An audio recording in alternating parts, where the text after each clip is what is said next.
Entre, sente-se, fique à vontade, esse é o nosso Sala Antagonista. No episódio dessa semana eu vou falar com o Ricardo Botura, CEO e fundador do Let's Poke, uma rede de restaurantes de comida havaiana que está com um plano de expansão para aumentar aí o número de lojas em 60 lojas até 2028 e conta hoje com um novo sócio, Felipe Toledo, bicampeão mundial de surf, que representa a marca aí não só no Brasil, como no mundo todo. E o Ricardo vai explicar para a gente toda essa trajetória do Let's Poke, a entrada do Felipe do negócio e outras cositas mais sobre essa rede de restaurantes de comida havaiana. Ficou curioso?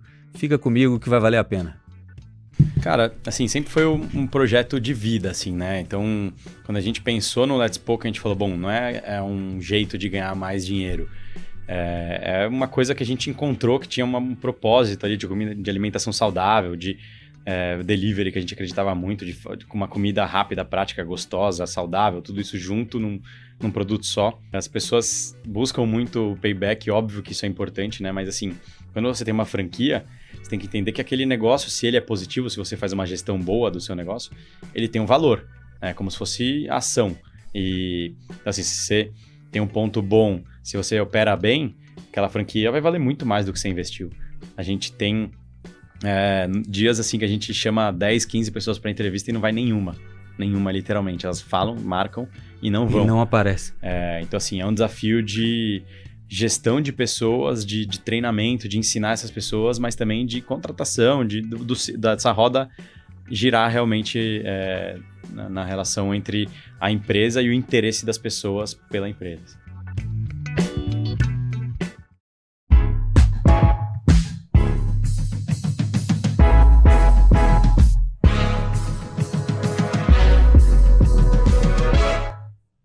Olá, seja bem-vindo ao Sala Antagonista. No episódio dessa semana eu vou falar com o Ricardo Botura, que é fundador e CEO da rede de comida havaiana Let's Poke, hoje com 6 unidades aqui em São Paulo, mas com um plano aí de expansão para 60 unidades em franquias até 2028 e que está com sócio novo, Felipe Toledo, bicampeão mundial de surf, que estava aí nas Olimpíadas agora em Paris. A gente vai falar um pouco como é que foi a ideia de trazer o Felipe para esse negócio e também como é que estão os planos aí para expansão, franquias, como é que se monta uma rede de comida havaiana e tudo mais nessa conversa com o Ricardo Botura. Ficou curioso? Fica comigo que vai valer a pena.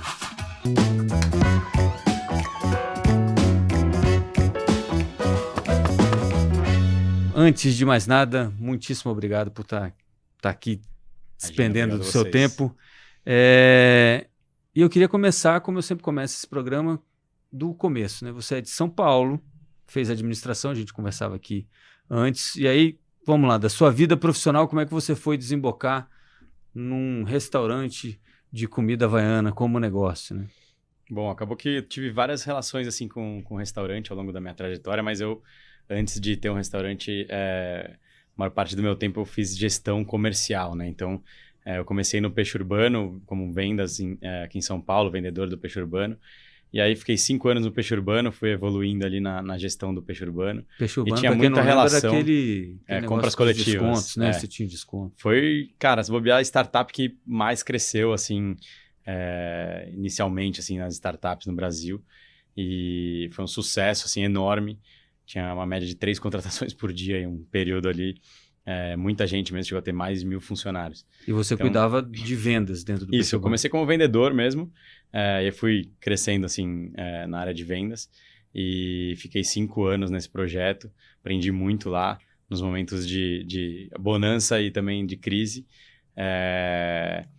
Tiveram vários momentos de crise também, o Peixe Urbano, né, depois de ter um pico, assim, teve vários cortes e foi reduzindo o tamanho da empresa. E acabei que depois do Peixe Urbano, no Peixe Urbano eu tinha muita relação com restaurantes, assim, então a gente acabava fazendo oferta de restaurante, era um dos principais players de ofertas, assim, né? E depois eu fui para a Log, fui um head comercial da Log, montei uma das primeiras equipes da Log aqui em São Paulo também. Fiquei 1 ano só, depois eu saí para ir para Rápido, que era um concorrente da Log, do mesmo grupo do iFood, que é o investidor era a Movile. E eu fiquei 5 anos na Rápido, fui gestor comercial também da Rápido. A Rápido fazia frete focado em restaurantes, né? Então a gente fazia majoritariamente delivery de restaurante. A gente atendia McDonald's, atendia grandes redes, Burger King e outras redes. E a gente, ao longo desse projeto, acabou sendo vendido para o iFood mesmo, do mesmo grupo. E no último ano eu já tinha o Let's Poke, um projeto pessoal meu com a minha esposa e outro sócio, fundador. E A ideia para o Let's Poke saiu de onde? Porque assim, eu tô entendendo que a sua expertise é o delivery, né? A minha expertise não era restaurante, mas basicamente era isso, né?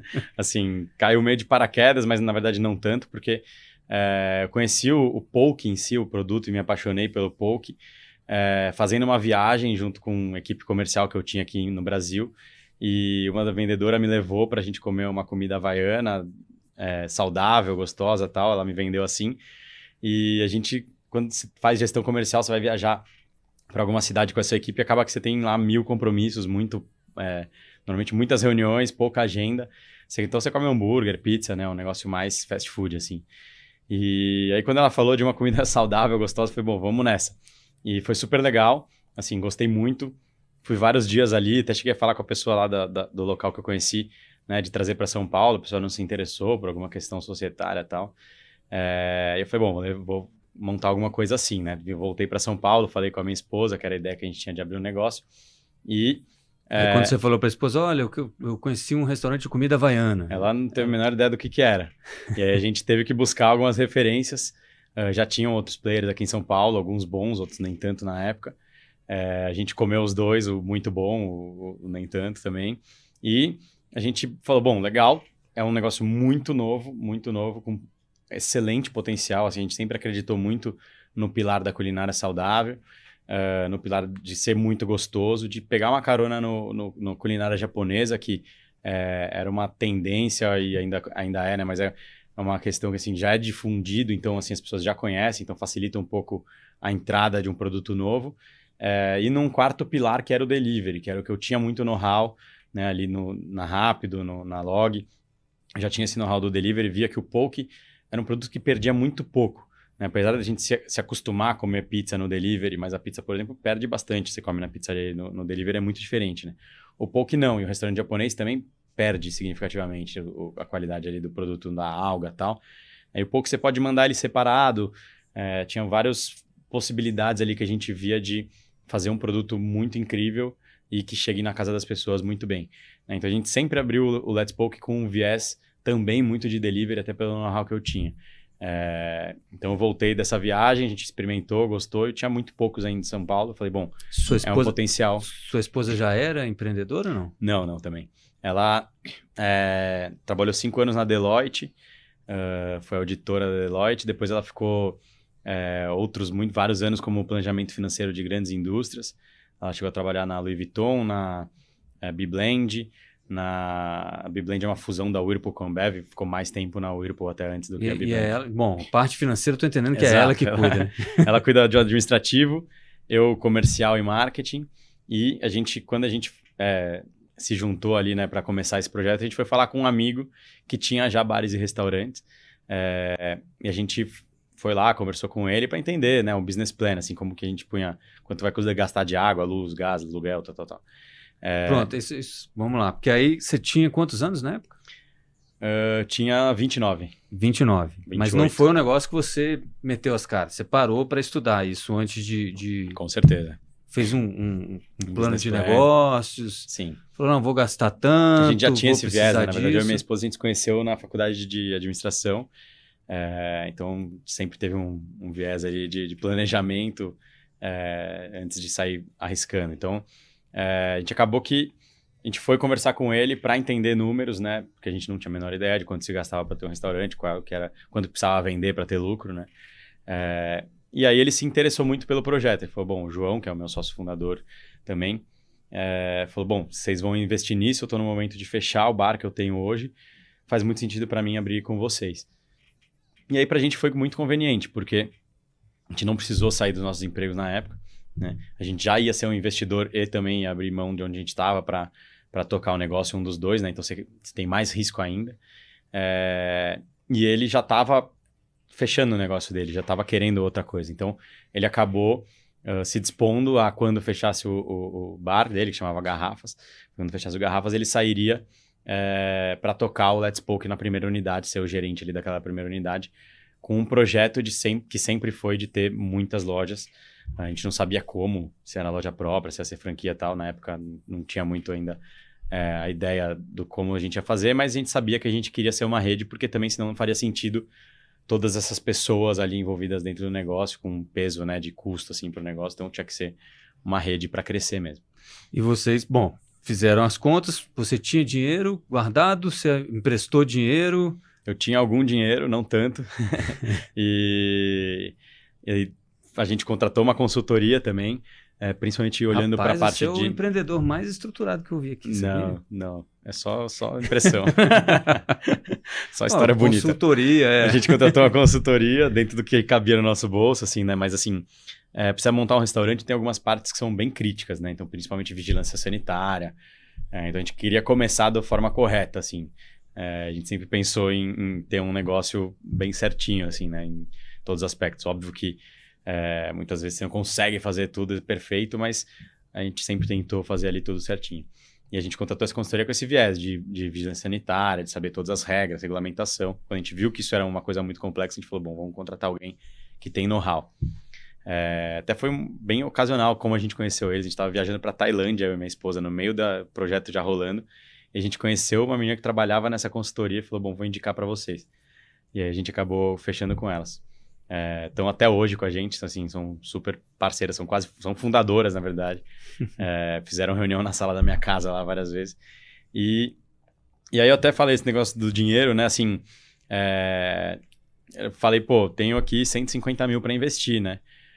Aí ela virou e falou, pô, mas você vai gastar 300, 400. Eu falei, putz, contratei ela, mas eu devo saber mais que ela, né? Óbvio que não. Então, assim, eu fui no risco ali e falei, não, acho que vai dar para gastar menos, a gente faz uma economia aqui e ali, né? E era partes iguais o investimento financeiro? O João, você e a esposa? Não, na verdade não, assim, eu fiz todo o investimento, a gente fez um acordo que, dando certo, eu pegaria o dinheiro de volta antes de dividir a participação de todo mundo. Dando errado ia ser um problema. Mas assumiu o risco. Mas não, dando errado a gente tinha lá um contrato de que cada um seria responsável por 1/3 do dinheiro, mas que sei lá o que ia acontecer, né? A gente não estava contando que ia dar errado. Bom, mas não deu, não deu. Deu certo. A primeira unidade vocês abriram onde? A gente abriu no Itaim, na rua Leopoldo Couto Magalhães, na número 482. É a nossa unidade que está lá ainda hoje até... Vamos fazer 7 anos agora em agosto. Com muito orgulho. Poucos negócios no Brasil passam de 5 anos. Isso é um dado estatístico. Então, assim, é muito difícil se empreender, né? Assim, a gente não sabia, mesmo assim, tinha um cargo de gestão em startups, então chegava próximo ali de empreender, mas o negócio é seu e você ter todo o risco e você ser sócio majoritário é outro racional das coisas. Assim, qual foi a maior mudança para você dessa vida de empregado, né, de colaborador para empreendedor? Putz, tem muitas mudanças. Porque você ficou no né? primeiro ano trabalhando ainda, Sim, né, fora. Fiquei. Ainda existia a Rápido, né, que eu era o gestor comercial da Rápido. E fiquei até que a Rápido foi vendida para o iFood. E aí eu também tomei a decisão de focar no meu negócio 100%. O negócio já dava um dinheiro suficiente para eu entrar. Não para ficar eternamente, a gente precisava crescer mais ainda, mas já dava o passo que eu precisava dar naquele momento, não ganhando a mesma coisa, né? Então, acho que você me perguntou qual foi a grande diferença, né? Assim, tem muitas, né? Assim, uma delas é o risco de você não ganhar o dinheiro que você espera naquele mês, todos os meses, né? Então, o CLT tá lá todo mês, salário combinado com a empresa cai, 30 dias de férias, seguro, todo seguro saúde, vale alimentação, vale transporte. Então, assim, é mais seguro, né, o CLT. E você empreender é você realmente, assim, ter todo o risco do mundo e normalmente, assim, o sistema no Brasil, ele não favorece tanto o empreendedor, assim, não facilita, né? Então, assim, se você quer fazer as coisas do jeito correto, é muito difícil você crescer, assim, a carga de impostos é alta, a questão trabalhista é complexa no Brasil, então, assim, você tem muito risco mesmo e não vale a pena para ganhar a mesma coisa, assim, né? Então, óbvio, é difícil ganhar mais do que você ganhava, você precisa realmente crescer para isso, normalmente é difícil.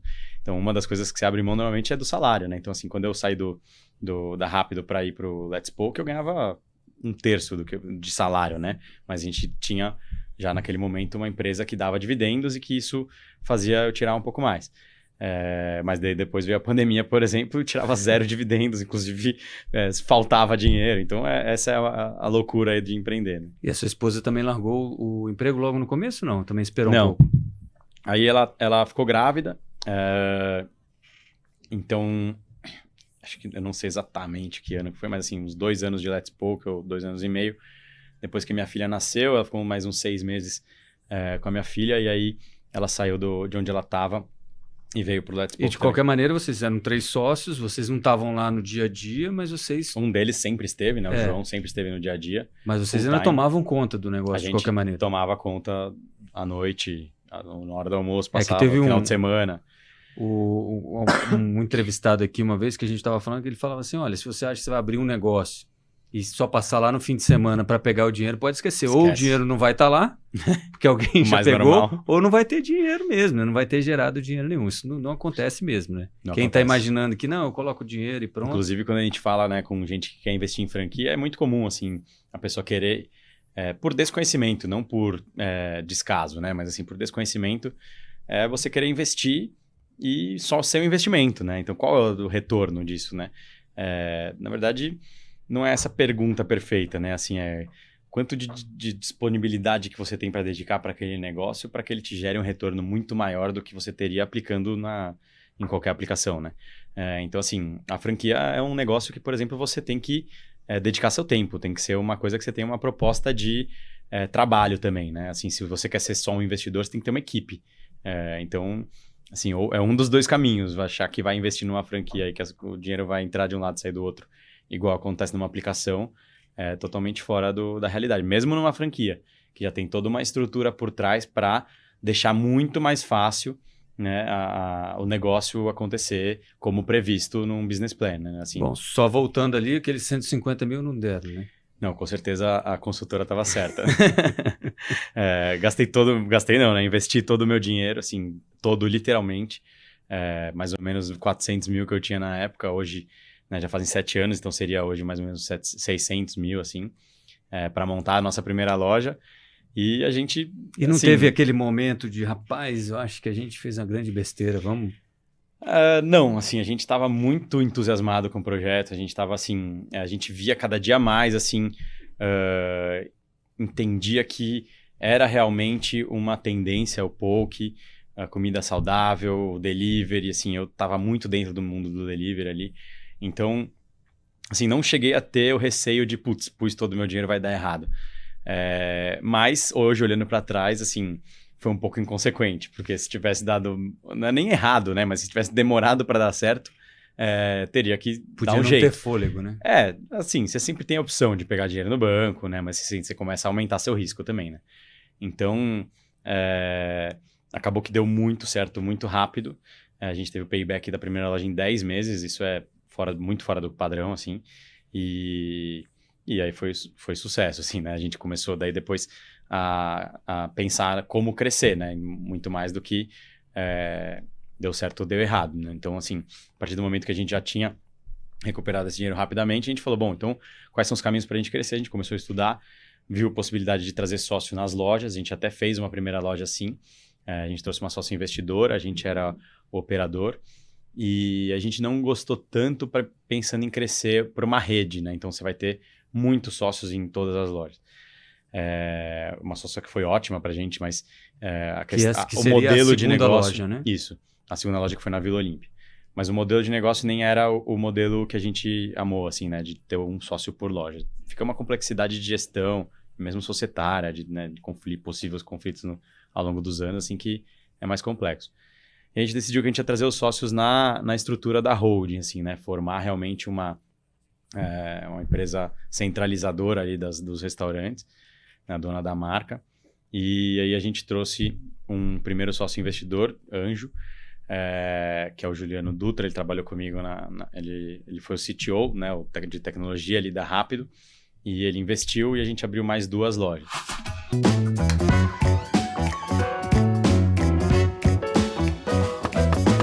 Tá, vamos passar para o negócio mesmo em si. Então, o Let's Poke começa com a loja em Itaim Bibi, você, a esposa e o João. A segunda loja, vocês fazem um teste, pelo que eu estou entendendo, de sociedade, para ver como funciona, como não funciona, porque a ideia era expandir desde o começo. Sim. Porque uma loja não pagava o que precisava para vocês, ou porque esse era o sonho grande desde o começo? Não, vamos transformar isso aqui numa grande rede. Cara, assim, sempre foi um projeto de vida, assim, né? Então, quando a gente pensou no Let's Poke, a gente falou, bom, não é um jeito de ganhar mais dinheiro. É uma coisa que a gente encontrou que tinha um propósito ali de comida, de alimentação saudável, de delivery, que a gente acreditava muito, com uma comida rápida, prática, gostosa, saudável, tudo isso junto num produto só. E a gente falou, bom, já que a gente encontrou isso, que é difícil de encontrar, assim, alguma coisa que você realmente gosta de fazer, né? E a gente acabou formando... Eu tive experiências anteriores até de empreender, assim, com um sócio que era muito amigo meu, extremamente competente. E a gente fazia... só que a gente era igual, assim, os dois comerciais e tal. Então, quando a gente foi montar o Let's Poke, a gente buscou pessoas complementares. Né? Eu, a minha esposa, que é mais administrativo ali, mais né, o back-office, o João, operacional. A gente se complementa muito bem. Então, quando a gente encontrou, assim, um societário bom, um negócio bom, a gente falou, bom, então vamos investir realmente para esse negócio crescer e ser o negócio da nossa vida, assim. Então, acho que ao longo do caminho a gente foi construindo essa narrativa de entrar de cabeça e fazer uma rede de lojas, né? Sempre foi esse projeto. E aí vocês passaram dessa segunda loja, vocês desfizeram depois a sociedade, não? Hoje sim, a gente acabou de recomprar a parte da nossa sócia investidora lá, a gente faz 6 meses, assim, pouquíssimo tempo a gente recomprou, mas é isso, demorou 7 anos, assim, ela teve um bom resultado aí de dividendos até a pandemia. A pandemia foi uma grande ruptura, assim, né, no nosso mercado, então capotou e aí teve que descapotar. Que é a vida do empreendedor, né? Às vezes as pessoas acham que não, começou a dar dinheiro, aí dali em diante é só alegria, né? Não é bem assim, né? Claro que não. Na verdade, tem muitas chances de dar errado ainda, né? Assim, e mesmo quando a gente olha para redes, né? Assim, eu e o meu sócio, a gente até, por algum tempo falou, pô, se a gente tivesse só aquela primeira loja, a gente ganharia mais dinheiro do que a gente ganhou em algum momento onde você tem que se estruturar mais, né? Você contrata muita gente para crescer, né? Então... Hoje o Let's Poke tem mais de 12 pessoas só no administrativo porque a gente tem 6 lojas abertas, né? E 3 em implementação, são 3 franquias novas que a gente já tem vendidas. Então, assim, para a gente atender bem esses franqueados, a gente tem que ter uma estrutura madura, né? A gente não era o perfil de empreendedor que fez a franquia antes de existir a sua primeira loja, ou na primeira loja foi lá no primeiro ano e fez a franquia, né? A gente quis se estruturar, quis saber fazer o nosso negócio dar dinheiro, ter uma marca que acrescenta no negócio, né? Porque você poderia abrir o seu poke na sua cidade. Por que você vai querer o Let's Poke, né? Porque tem que ter uma marca, tem que ter processos bem definidos. E para isso a gente não sabe fazer sozinho. Então a gente contratou gente junto com a gente para realmente trazer know-how de onde eles vieram, de pessoas já do mercado, ou pessoas que sabiam fazer gestão de franquia ou de marca, para agregar e para a gente conseguir crescer o negócio realmente como a gente espera. Nesse caminho também erra, né, Ricardo? Muito, às vezes muito. Traz gente que você pensou que pudesse agregar. Total. E no fim das contas não. A gente tem um grupo de pessoas assim, bem antigo, nosso administrativo, né, a gente chama de administrativo ali, quem está fora da loja, tá bastante tempo com a gente, mas óbvio que pontualmente a gente trouxe gente em compras ou em outras áreas que acabaram saindo. Às vezes por outras propostas e às vezes por não ter a cultura mesmo do negócio, do perfil. Assim, a gente tem um perfil muito olho do dono, assim, sabe? Das pessoas realmente sentirem que são donas. Inclusive, a gente trouxe do mundo das startups um pouco da forma de gestão e a gente dá stock option para as pessoas que ficam muito tempo e que se desempenham acima da média. Então, a gente torna elas sócias do nosso negócio. Isso é uma coisa que eu acredito muito, assim, né? De realmente tornar as pessoas sócias para que elas sintam donas e vejam lá a cenourinha no fim do túnel que, pô, se o negócio der muito certo, um dia der dividendos incríveis ou for vendido para uma grande corporação, rede e tal, que eles ganhem junto com a gente o prêmio, né, pela execução. Eu costumo falar que senão fica só o olho do dono e nunca fica com o bolso do dono também, né? Exatamente, importante você certo, dividir, né? Óbvio que não dá para dividir igual porque ninguém comprou o risco com a gente no dia zero. Mas, assim, é uma coisa que a gente acredita e que a gente estimula as pessoas falando que elas têm a possibilidade, têm mesmo, de ganhar e de ganhar mais, assim. Coisa que até aconteceu comigo, que é, putz, de repente você, né, ganhou o stock option, mas será que aquilo era o suficiente para motivar aquela pessoa? Né? Aquela pessoa deveria ter um caminho dela ganhar mais ações, assim, ao longo dos próximos anos. Então, essa é uma coisa que a gente está pensando aí para os próximos anos. Legal. Qual o principal desafio de um restaurante? Pessoas, assim. A gente lida com uma mão de obra normalmente com pouco estudo, assim, né? Então, às vezes, primeiro emprego, às vezes uma pessoa mais humilde e tal. Então, assim, é um desafio que a gente tem muito turnover. Então, o turnover médio de um restaurante no Brasil vai ser acima de 60%, que é muito alto, né? Para quem trabalhou em empresas grandes antes, é anormal, assim, totalmente fora. E a gente tem que ter cultura, assim, e realmente mostrar algo a mais do que o dinheiro para essas pessoas quererem ficar, porque, assim, olhando pelo lado, né, de quem é o nosso funcionário, assim, as pessoas moram muito longe, tem uma dificuldade de transporte, então, assim, em São Paulo, né, as pessoas chegam a demorar 2 horas, 2 horas e meia para chegar no trabalho, então é muito complexo mesmo, né, se você, nem por mais dinheiro, mas se você receber uma proposta para trabalhar do lado da sua casa e economizar 2 horas para ir, 2 horas para voltar, pô, qualquer um aceitaria, né? Então a gente tem que oferecer algo a mais, a gente tem que oferecer treinamento, ensinar as pessoas, né? A gente fala em treinamento, mas a gente tem um perfil muito de ensinar, assim, né? Não só treinamentos formais, mas sentar do lado, ensinar. Às vezes até a pessoa fala pra gente, pô, quero empreender, a gente fala, pô, vou te ajudar a fazer esse CMV aqui do seu brigadeiro ou de qualquer coisa do gênero, né? Para a pessoa saber que ela tem que ganhar dinheiro com o brigadeiro que ela vai vender, né? Antes de mais nada. Mas é um desafio grande, assim, é um desafio muito grande. A gente tem dias assim que a gente chama 10, 15 pessoas para entrevista e não vai nenhuma, literalmente. Elas falam, marcam e não vão. E não aparece. Então, assim, é um desafio de gestão de pessoas, de treinamento, de ensinar essas pessoas, mas também de contratação, dessa roda girar realmente na relação entre a empresa e o interesse das pessoas pela empresa. Bom, vamos lá. Tem 2 coisas que eu acho que são mais, né, que tem uma curiosidade importante. Uma é a vinda do Felipe Toledo, surfista. Você diz que é surfista, segundo você mesmo, sob protesto da sua esposa, que diz que não é verdade essa história.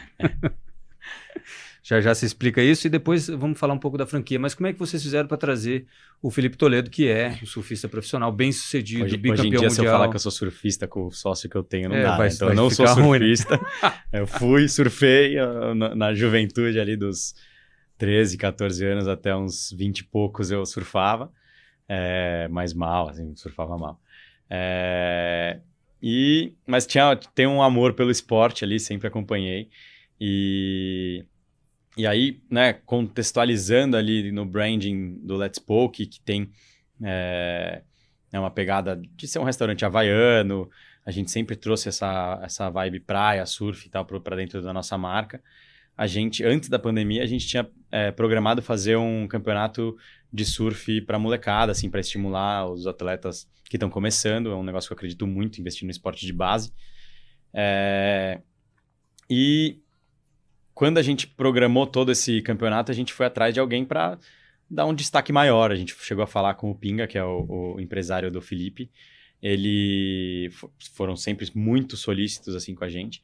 E aí, o que aconteceu foi que a pandemia chegou 15 dias antes do que ia ser a primeira etapa do nosso campeonato. A gente estava com tudo comprado, tudo certo, tudo ajeitado para fazer o campeonato e não conseguimos executar porque realmente foi período ali de lockdown, né? Assim, não podia sair de casa, então é impossível o campeonato acontecer naquela época. E aí, o que aconteceu foi que a gente tinha esse contato do Felipe, mas a nossa prioridade zero virou completamente outras coisas, né? A gente realmente teve que, primeiro de tudo, manter o negócio vivo, né? A gente tinha uma responsabilidade social ali, né? Demitiu muito pouca gente. A gente não chegou a vender menos pokes, né? O que foi incrível, assim. A gente tinha no poke, a nossa crença lá no início do delivery, ela se confirmou muito na pandemia, né? Então, o poke foi um produto que triplicou a venda um delivery. A gente já tinha mais ou menos 30% do nosso negócio no delivery, que era um percentual bem alto antes da pandemia, né? Normalmente um restaurante tinha ali 10, 15% de delivery. Era muito complementar ao negócio, o nosso negócio já era importante o delivery. E quando veio a pandemia, a gente mais do que triplicou nossas vendas no delivery e não perdeu o volume de vendas. Então a gente conseguiu manter a equipe, apesar de margens serem muito menores naquela época, né? Então, por que menores? Porque, primeiro, o delivery não estava... A precificação e as margens do delivery não estavam prontas para viver só de delivery, né? Na maior parte dos restaurantes. Então a gente acabou tendo que...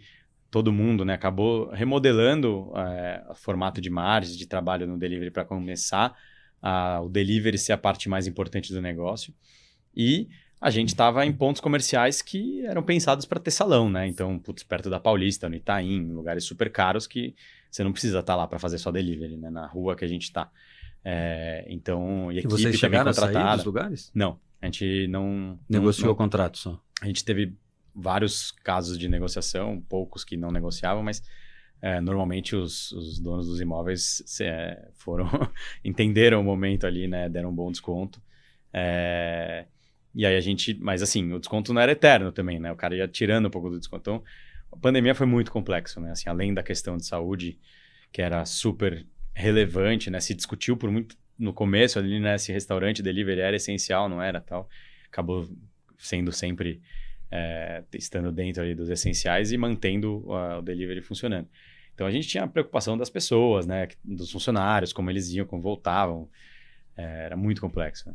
Os motoboys, os parceiros de entrega. Então, tinha toda essa preocupação e ainda em manter o negócio vivo e as pessoas vivas, né? Acima de tudo. Então, foi um período muito complicado. Assim. Mas aí passa e vocês voltam ao Felipe. Aí terminou a pandemia, né? Que não teve um fim marcado ali, mas a gente, assim, 2022 para a gente no mundo dos restaurantes ali é um ano muito mais normal, digamos assim, mas para a gente foi um ano muito ruim. Na verdade, a gente teve 2021 um efeito de inflação muito alto, 2022 também, e em 2022 a gente já tinha feito uma escolha de trabalhar multiplataformas, Uber, iFood e Rappi na época, que foi uma escolha que parecia acertada naquele momento. O Uber estava muito forte, tinha fechado com a gente um contrato super positivo para a gente era o maior poke em vendas na Uber Eats. E aí, no fim de 2021, em dezembro, eles comunicaram a gente que eles iam encerrar as operações dele no Brasil, e eles deram até março para encerrar. Meio de março, em 2 meses e meio, eles tinham encerrado as operações, a gente não tinha mais nenhum poke vendido na Uber Eats, sendo que a gente era muito significativo em vendas. Então, em 2022, a gente já teve ainda um pós-pandemia ruim, assim, com uma decisão que acabou, né, não estava no nosso controle, mas que acabou sendo uma decisão ruim para a gente, de negócio. E aí a gente precisava se reinventar. Assim, a gente precisava pensar em algo que a gente tinha chegado na conclusão, que é uma conclusão hoje, falando aqui, parece muito óbvia, né? Mas de que o poke é um negócio que o produto é muito bom, o nosso produto realmente tem um diferencial, mas pode ser copiado. O ambiente, o atendimento, né? Um restaurante, você pode ter um ambiente de atendimento muito forte. Mas a marca é aquilo que é único, né? E a gente falou, bom, como que a gente faz para a gente ter uma marca que tenha ainda mais diferencial, que a gente tenha aí olhar para 10, 15, 20 anos e falar, cara, a força do nosso negócio é a marca, junto com o básico bem feito, que é entregar um produto muito bom, um atendimento muito bom, entregar no prazo certo no delivery, o cliente ser bem atendido no salão. E a gente olhou para a marca e falou, cara, a gente conheceu algumas pessoas, até o irmão de um sócio do Fernando, que é o nosso sócio investidor, que entrou depois do Juliano. O Fernando, ele é dono da CATC, que é Brás, lanchonete da cidade, Astor, Pirajá, e Cibracerri. Então, ele tem grandes redes, assim, uma referência pra gente, um mentor nosso hoje no nosso negócio.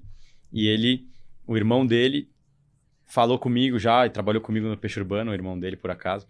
E a gente conversando falou sobre o Brand for Equity, assim, né? Que é um modelo de negócio que você troca a participação da sua empresa por alguém, ou branding ali, né? Uma celebridade, entrar com a imagem, né? E eu comecei a pensar nisso. Eu falei, putz, isso aqui pode ser um caminho pra gente muito interessante, né? Quem são as possibilidades? E aí falamos de alguns nomes e o Felipe era um deles. Com alguns outros tinha alguma questão que não funcionava bem. E com o Felipe, assim, foi meio que um amor à primeira vista, assim, sabe? Quando a gente se conheceu, quando a gente levou para ele, através do empresário, a possibilidade, eles já gostaram muito. O Felipe não tinha nenhum negócio que ele era sócio naquele momento, nesse formato, né? Ele tinha uma loja com o nome dele, que ele tinha aberto em Ubatuba, mas não tinha nenhum modelo de negócio que ele tinha entrado para ser a personalidade da marca, como a gente fez com ele. E ele se interessou, gostou muito, falou, não, legal, quero. E aí a gente se conheceu e, assim, deu tudo muito certo. Ele gostou muito da gente, do produto, do projeto, né, principalmente. Entendeu o timing também, que é uma coisa muito importante, assim, nesse tipo de relação, que, assim, a gente falou para ele, cara, nesse momento do negócio, é um negócio que a gente está investindo para crescer, né? Então, não tem grandes retiradas, né? O dinheiro que entra e que sobra, a gente está investindo, vai fazer franquia, vai contratar pessoas para fazer franquia, vai investir na marca, vai abrir lojas novas, né? Então, a pessoa entender isso também, né? Porque se a pessoa quer ter a retirada ali mensal, às vezes não combina e não dá esse match mesmo tendo todos os outros combinados. Só para a gente deixar claro aqui, o Brand for Equity, você não tem dinheiro envolvido, né? Em espécie. Ninguém ganha dinheiro, nem você, nem ele trocam É uma dinheiro, troca né? de valores ali, né? Então, ele tem um custo de oportunidade dele do espaço na prancha do patrocinador, por exemplo, que ele abre mão, e a gente tem o dinheiro que a gente receberia pela participação que a gente deu da empresa, que a gente abre mão, e chegando num número em comum, é que o negócio dá certo, né? Então, e o Felipe, ele entrou como sócio nesse negócio, assim, nessa transação, e também escolheu ser um franqueado, né?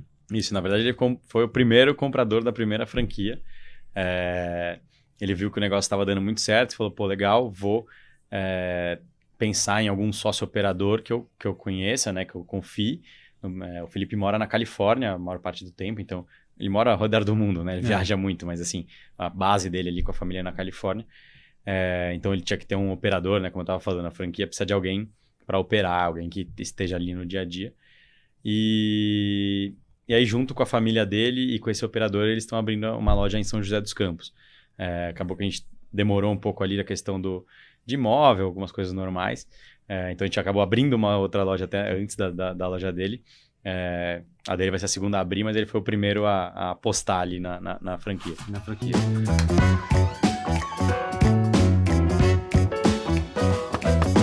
Vamos falar do futuro do Let's Poke, aí a gente entra agora nas franquias. A ideia de vocês é 60 franquias, 60 novas lojas até 2028. Isso, quase assim, 9 já existentes, 70 agora. 60 mais 70. Mas 70. é interessante isso, porque assim, ouvindo você falar desde o começo, vocês são muito estruturados mentalmente, né? Uhum. Vocês param, olham, fazem plano, que não é muito... Assim, tem muito empreendedor que obviamente é estruturado, mas tem muito empreendedor também que é raça, né? Uhum. Não, eu acredito nisso. Acho que a gente é um pouco dos dois. Eu imagino que sim. Raça, não, eu acho que todo mundo é um pouco dos dois. É que vocês parecem mais... Pelo menos você falando me parece um pouco mais... Sim. Mas você para olhar para as coisas. Olha, isso aqui faz sentido, isso aqui não faz.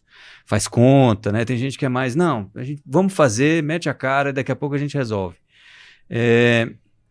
60 lojas, então...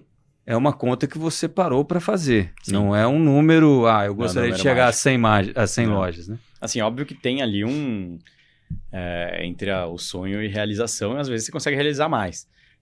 Então, assim, é um negócio que dá muito certo, tem o potencial de abrir mais, né? Tem gente que faria em 5 anos um plano de 500 lojas tranquilamente. De repente, um fundo de investimento por trás, aportando muito dinheiro. Tranquilamente, 500 nunca, né? Mas nunca tranquilo, mas... Assim, eu digo, 60 é um número que a gente até achava muito alto antes de começar esses projetos de expansão das franquias. E a gente viu que nem é tanto assim, quando a gente foi falar com algumas pessoas que falaram, pô, por que não 100, né? Por que não 150? Mas o nosso jeito de trabalhar hoje é um jeito de realmente entender ali o espaço de cada franquia, tentar conectar pessoas que a gente também tenha uma empatia, uma relação pessoal boa. Óbvio que a gente não vai conhecer, né, profundamente os franqueados numa entrevista ou em 2, 3, 4 conversas, mas tem pessoas que você tem mais empatia e não tem com outras, então para a gente é importante isso também. E a gente quer também ter um modelo de negócio que seja sustentável a longo prazo. Então, assim, às vezes abre muita loja, uma muito perto da outra, e você acaba tirando de um franqueado que está indo bem e gerando 2 lojas, só que 2 lojas que não vão tão bem quanto essa uma que tinha antes. Então, assim, nosso plano não é tanto ser a maior rede do mundo, mas sim ser uma rede muito boa para cada franqueado, para a gente como negócio, né? Ter ali uma equação de margem, de lucro positiva, mas que seja também um negócio que é o negócio da vida de cada um dos franqueados, seja um negócio bom, que a pessoa goste, que ela tenha prazer em fazer a gestão daquilo. Então, assim, a gente busca mais gente como a gente, assim, que vai viver disso majoritariamente, né? Então, esse é o nosso plano aí. Então, 60 pode ser muito ou não, mas, assim, é um plano bem viável. A gente pensa em 5 anos, né? Assim, são 12. Até menos do que isso no começo e depois umas 15, 16, 18 lojas aí por ano. Tem valores já?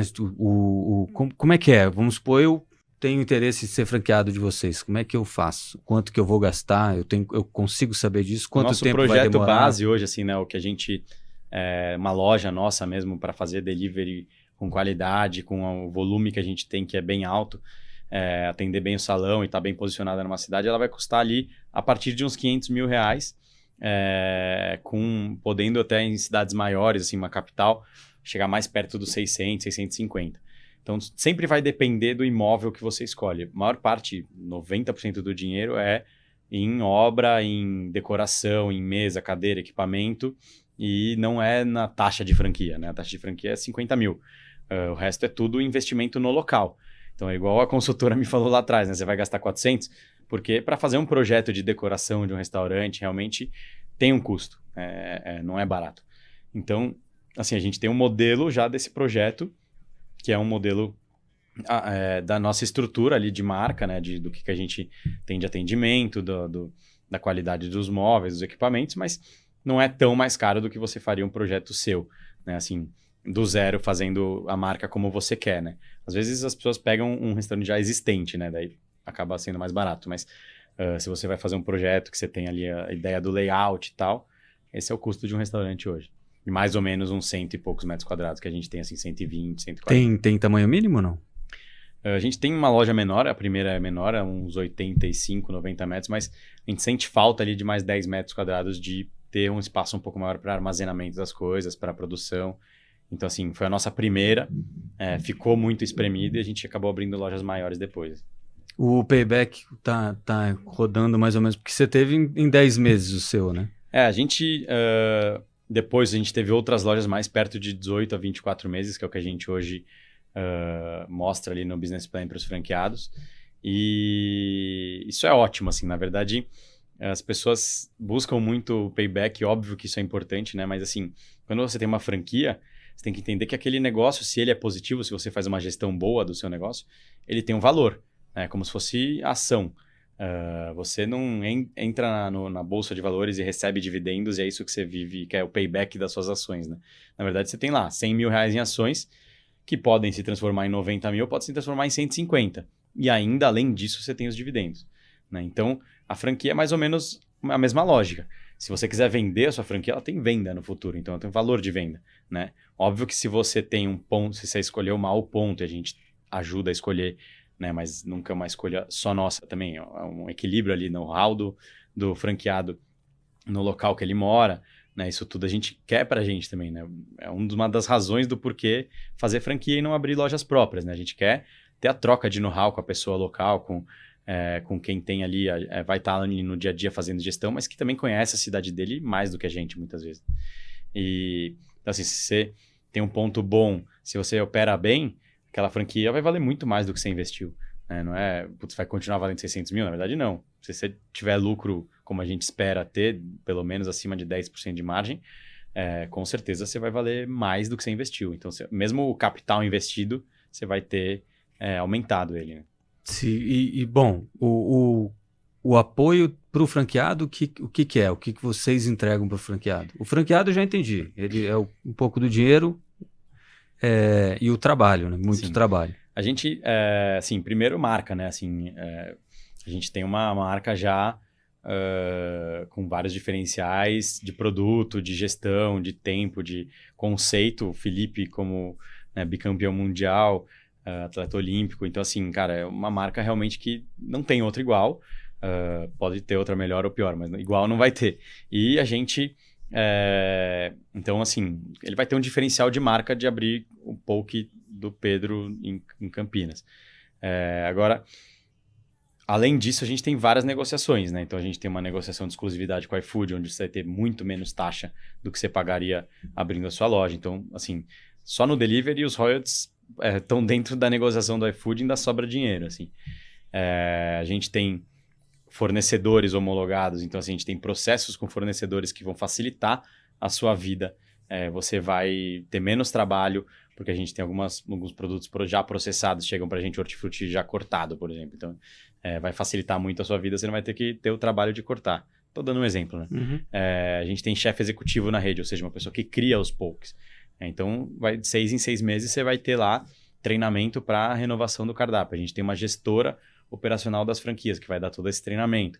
Meu sócio operacional é o cara que me ajuda a dar essa mentoria ali de achar o ponto que a gente entende, junto com sistemas, junto com análise ali, informação que a gente tem do iFood, de geolocalização, um monte de coisas. Todos esses sistemas. A gente tem na parte de estruturação de sistemas, a gente tem a minha esposa e sócia, que ela tem a gente tem um ERP e um sistema já da franquia. Então, assim, você ter uma franquia é você empreender, sim. É muito importante isso, é empreender, mas é empreender com 60% das coisas, dos problemas resolvidos. 40% ainda é muito problema. Na verdade, se você for pensar ali, né, em pessoas, gestão das pessoas, talvez seja até mais ali que você vai ter que fazer no dia a dia. Mas assim, tem toda essa base, né, de você não ter que inventar novos pokés toda hora, você já tem ou contratar uma pessoa para isso, né, porque nem sempre você é cozinheiro. Você não ter que se preocupar com o conceito da marca, né? Você pode ter que fazer um stories ali no Instagram e tal, do dia a dia, mas você não vai ter que se preocupar com os 10 próximos anos, como que a marca vai se posicionar, né? Como que a gente se relaciona ali com o mundo do surf, skate e praia. Então, assim, tudo isso são coisas que a gente pensa. As pessoas normalmente gostam, né? Hoje estão gostando, então, assim... faz sentido hoje para você comprar uma franquia. Se você quer fazer um negócio do zero, você vai ter todos esses desafios e às vezes faz sentido para a pessoa sim, mas a franquia é empreender com essa facilidade ali de já ter um núcleo trabalhando para você. Já tem um pedaço dos perrengues, vocês já passaram Exato. pelo franqueado. Né? Na verdade, ainda temos muito o que fazer, né? Não é tudo isso que está resolvido, né? Assim, tem muito o que aprender, muito o que fazer, mas a gente já tem hoje uma estrutura que a gente considera pelo menos a mínima viável ali, um MVP total, assim, bem positivo para essa rede de franquias começar bem. Hoje vocês têm 6 lojas, todas em São Paulo, as 3 que estão abrindo, que estão em processo, são em São Paulo também? São Campos, Jundiaí e Rio. Essas são as lojas já fechadas, né, assinadas, assim, que vão abrir nos próximos 3 ou 6 meses. Quando você fala de fornecedores, etc e tal, você consegue o Brasil inteiro? Sim, na verdade, assim, hortifruti, né, é uma coisa que a gente acaba pegando local, porque faz muito mais sentido logístico, também sustentável, assim, né, e pela parte de, uma manga Palmer existe no Brasil inteiro, mais ou menos a mesma coisa, né? Então, a gente prefere o fornecedor local em algumas coisas, e quando a gente fala de outros insumos mais complexos, tipo peixe, arroz, a gente tem parceiros que entregam no Brasil inteiro, então a gente vai sempre ter a homologação dos fornecedores para o franqueado comprar daquelas pessoas que a gente confia que vão entregar uma matéria-prima de qualidade.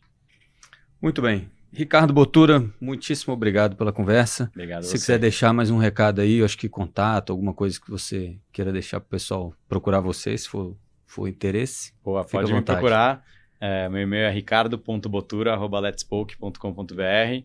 Se tiver interesse em franquia, ou se quiser trocar também know-how aí, almoçar, bater um papo, a gente está disponível. Também pode seguir no Instagram lá do @lets_poke. Também a gente vê lá o que manda por lá também.